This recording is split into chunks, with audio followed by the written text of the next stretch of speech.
Hey everybody, it's old folks. So I had a request for Lilith. Sorry, every time I look at the animation, I just laugh. You can tell these are made by somebody that just likes to see stuff jiggle. But anyways, enough of that. Let's talk about Lilith. Lilith is a legendary character. Currently, this week is her week. I have her. I like her. She has certain uses. You'll see her in the arena as well as in your crystal dungeons. She's pretty good in tower defense too. She doesn't play into the typical legendary arena team you're going to find with an Edwin and a Teresa and a Blaine and a Monk Sun because she does no knockups. But that's okay. On her own, she's pretty good. She's great against teams that have a lot of little summoners because she does AE damage. She does a lot of damage to everything. So let's look at her skills and kind of go from there. Now her blood burst, this is an ultimate, and so basic attacks obviously with her put a blood curse on it, and so when you use this ultimate, it deals magic damage to nearby enemies and it detonates their curses, dealing magic damage per curse. Now a blood curse basically here gives up to 3 random enemies a curse. They take damage whenever they cast their skills, and in that time also heals Lilith. So what happens is I curse somebody, they cast a skill, they take damage. So the damage is 628 per layer. Now remember, you can stack more than one, and she gets healed 88 health per layer. So that may not seem like a lot, but every little bit helps. She also has a blood rush, basically deals magic damage again up to 3 enemies, and it puts a curse on them. So again, she's putting curses on, doing damage, she's stacking those curses.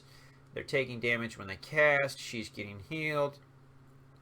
Kind of see how it kind of multiplies itself. Blood Rain here, basically, each blood curse buffs her ability power. And so she's getting 30 ability power per layer. So per curse per layer stacks up. Let's say you got 3 on it, that's 90.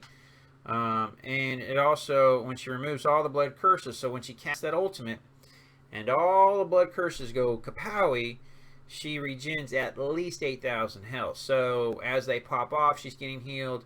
When she detonates them all, she gets healed. So this is kind of one of those things that helps her stay alive longer. And again, the more people there are out there, the more she's going to get healed because of the monsters and everything else, as well as damage and kill them. So she's a good character. I'm going to go here to the arena on my server. The guy that's right underneath me, ranking, he uses her. He's got her 2 dots. You know, this is his team. He has Edwin, but he prefers to run Lilith. He's a little higher level than me. Spends a lot more gems than I do on stamina. But let's look at the record here. So this is him and I fighting. And I'm running the typical... this is the legendary team you're going to see. It'll last you for a long time. And so in this fight, what we're going to see is... you know, he's cursed, and every time he uses a skill, he's getting damaged. He's silenced by Teresa. And so, I'm not a huge fan of it, just because I like the synergy. Again, I've talked about synergy. I'm going to stun. He's going to take damage from that. She got shielded. Silenced. Everybody's going to die. At this point, it's over. And we're going to watch her again. Had she gotten a chance to cast that, she would have healed and done some damage, but I mean, it's over. And that's why I don't like it, because she's good, but if you've got a team that works together, she's not as great. So depending upon how you're building that team really matters. People ask me, they say, you know, who's your best, or who's your, you know, this or that. You know, what made Vortex so great, even though he doesn't play into an Edwin team, is his damage and his stun. I mean, he just drops a ton load of damage. And then he has a stun. She doesn't have any real CC, and so she's a great secondary team. She's great against those teams that have all the caster animals. But, you know, I mean, she's not my favorite. I like her. I have her.